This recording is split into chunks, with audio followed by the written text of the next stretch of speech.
Маємо наш.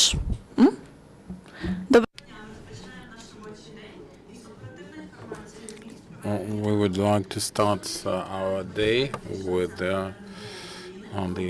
deputy head of the Information and Analysis Center of the National Defense and Security Council, Volodymyr Polyoviy.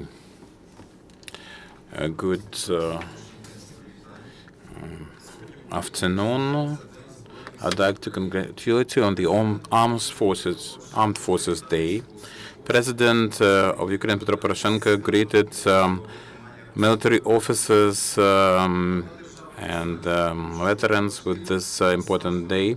President said that in exhaustive combats with terrorists, we are creating a new army which is strong not just with ammunition but also its patriotic spirit in support of all the society.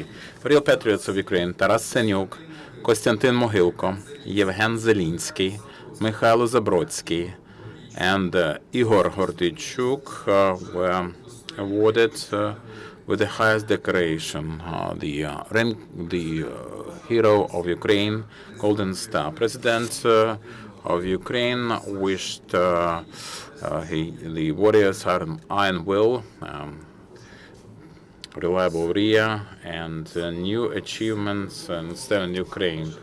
Today, the commander-in-chief is visiting ATO zone. He will give carnation units and other machinery, more than 100 units to the armed forces, BTR-3, BTR-4, T-64, T-72 tanks, and also helicopters, Mi-2 and Mi-8. And carnations are the artillery units, mobile artillery units, and I would like to greet you on the behalf of the Information Analysis Center. Please congratulate your relatives. The situation in the ATO is still difficult. Shelling and firing continues. Fortunately, yesterday we had no dead, but 7 people wounded. 2 convoys of machinery moved from Russia with more than roughly 120 units. Yesterday at 5:30 a.m., by Dubrovka, Rostovska Oblast, bound for Dmitrivka, there was a convoy with 2 armed personnel carriers and 102 trucks, Urals and Kamaz.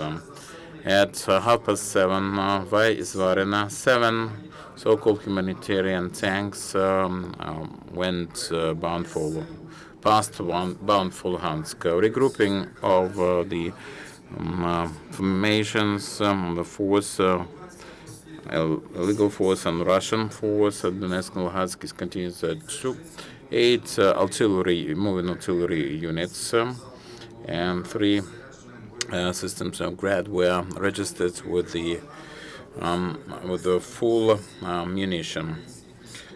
The shelling and firing continued at Donetsk. Terrorists for 4 times shelled from tanks,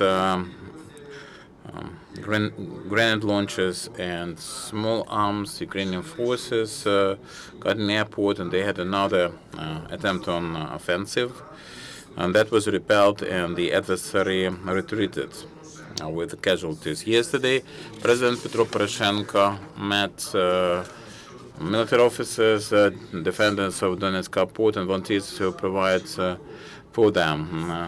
One of the defenders, Serhiy Korotkov, received Ukrainian citizenship. President announced that the Ministry of Defense, together with the Ministry of Interior, are in preparation of another set of submissions for Ukrainian nationality for the fighters who are protecting sovereignty and territorial integrity of Ukraine. At the airport, adversary from artillery shelled at the flanks of our positions at Opitne and Avdiivka. At Donetsk, terrorists also shelled from mortars and artillery at our positions at Marinka and Berezovaya. The Baltic area. Terrorists continued mortar and artillery shelling at positions near Minsk, Orlova, Ivanivka, and Chernuhino. Mariupol area from Graz, the shelling was continued in the vicinity of Bogdanivka and Novogorivka. From artillery and mortars, terrorists shelled at our positions at Novomarinka and Novoselivka. Today in the morning, the shelling continued at Mariupol. Bakhmut main road, terrorists from artillery, mortars, and grand launchers on numerous occasions shelled at our positions at Krymsk, Trохizbenka, and Zolote at Luhansky. That was shown at Verkhovno Luhansky district. Our forces in all the areas continue search and combat operations, looking for subversives of the adversary. Sappers clear the area of the mines and explosives. That's the humanitarian aid the terrorists received. Yesterday there was 21 fire impact at reconnaissance positions of the adversary. In particular, yesterday, that is to destroy a threat not just for Ukrainian forces, but also local civilians. 2 civilians were killed yesterday, residents of Donbass. Starting from the 1st of September, we have lost 93 civilians, and that was just in the territories under Ukrainian control. The Ukrainian control would like to pay respect and express condolences to the families. Yesterday, as a result of shelling, the power was cut off at Horlivka filter plant number 1. Volintsev filter unit plant was destroyed with pipe work damaged for Donbass canal. The water is not supplied to Inakiv, Kirovsky, Torez, Nizhny Debaltsevo. They stopped partially in water supplies. Terrorists from so-called Luhansk People Republics shelled and fired at Krymska, Zolote, Chernuhina, Popasna, Stanitsa, Luhanska, Valuiska. The worst situation continues in Stanично Luhansky district. I would like to demonstrate the video provided by the Security Service of Ukraine with the talks of terrorists that serve as an evidence of their continuous shelling and firing at civilians. Hello, can you call the United Staff? Now they are shelling at Novobakhmutovka at residential areas. So they cannot hit the Ukrainian force. They are hitting the civilians. In 10 minutes, I'll know where you should fire. Let's do it. The artillery. Use the artillery. Yes, Coliseum. Yes, I'm listening. Here's the information. There's this friendly fire at Novobakhmutovka, wrong coordinates, and we are hitting in the wrong place. This should be better spotted and corrected. How can we make it beautiful? In 10 minutes, somebody will call you and clarify where you should fire. You are hitting the wrong people. Understand, it's all right. I'll tell them. According to the Security Service of Ukraine, that happened on the 3rd of December this year. Yesterday night, the high voltage transmission line was destroyed in Stanично Luhansk rayon with the district center cut off power, and the heating boiling units were stopped. The water was frozen and the pipework exploded. So there's no power, there's no water supplies, and there's no gas. The repair units are trying to make up for the damage inflicted by the terrorists. If we fail to do that during this day, and it's 10 a.m., they had minus 3 degrees centigrade, so they will be cut off of any heating. So Graz and mobile artillery units fired at Volodymyr, and they destroyed overnight more than 10 residential houses. Now the save and rescue operations are done, are trying to remove the debris and save the survivors. 2 civilians are killed. Security Service of Ukraine prevented illegal sale to 2 companies at Rostov-on-Don of Ukrainian aviation equipment. That was done by officials, but one of the official plants at Kiev, 6 aircraft Antonov, 219 helicopters, Mi-2 engines and other equipment. The market value is tens of millions of hryvnias. After repair and upgrade, this equipment will be effectively used in the ATO zone.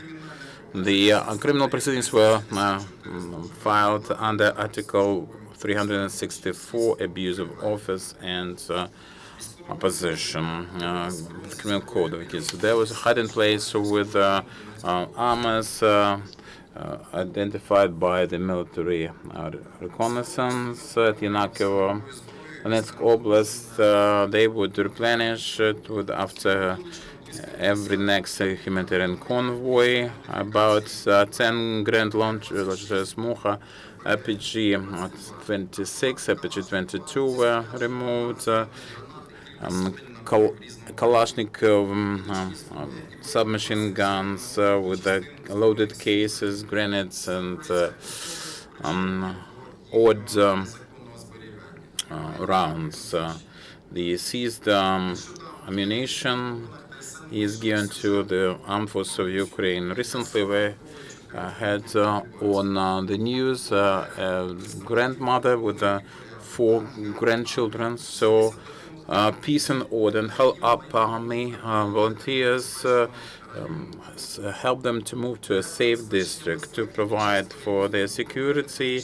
On that move, they engaged one of the units of the Eastern Territorial Department of the National Guard. They used the armored truck Kraspartan and provided the refugees with assistance, moving them to Poltava region. According to the operational information, a number of temporarily moved people from the territories controlled by terrorists amounted to 7.7 thousand people over the 4th of December. For all the period, 502,000 were moved. We would like to remind that at the border of ATO we have 4 operational transit points from the emergency service. In particular, in Donetsk Oblast, this is Krasnoarmeysk and Mariupol. In Luhansk Oblast, the Svatove and Lysychansk. Yesterday, in some Donetsk Oblast towns, they had events dedicated to the Day of Ukrainian Armed Forces in Konstantinka. Local authorities provided decorations and awards for the best military officers. In educational institutions, they had lessons of valor. And in Dobropilya district, the flowers were laid to the monument killed the warriors at Svetogorsk. Military officers of the 95th Special Zhytomyr Air Mobile Brigade participated in the events. In Pershotrotnava district, also volunteer battalion combatants participated in such events. In Kramatorsk, the secondary school number 15 had a special military and patriotic sports event. Girls and boys demonstrated their physical skills and participated in the sports events and the historic quiz. The event was attended by Ukrainian military officers, participants of the ATO. Yesterday we had the 20th anniversary of signing of Budapest Memorandum. Our state for 20 years complied fully with that memorandum and had active position on non-proliferation of nuclear weapons. But the Russian Federation breached the obligations and commitments to occupy the Crimea and started military armed aggression in the east of Ukraine. Such actions of Russia are not just an open aggression against Ukraine, but this is in breach of the principles of non-proliferation of mass destruction weapons. Deputy State Secretary on Control of Weapons and International Safety, Rose Gedemüller, stated that Russia is not in compliance with the Budapest Memorandum. The problem is not in the system of security, but in compliance with the obligations on the part of Russia. Now, President Poroshenko had a telephone talk with State Secretary John Kerry. It was identified that we need another meeting of the trilateral contact group to give another impetus for compliance with Minsk Accords. The Minister of Defense of France, Jean-Yves Le Drian, announced that France now will most probably refuse to supply Mistral ships to Russia if the situation in Ukraine fails to change. This is the situation. Are there any questions? The fifth channel, one clarification. He said that the worst situation is in Stanitsa Luhansk district. Is the engagement still ongoing? As of this morning, we registered artillery shelling and Grad unit shelling at Mariupol, not at Stanitsa Luhansk. There we have no such information. We have no such no further questions. The press briefing is over.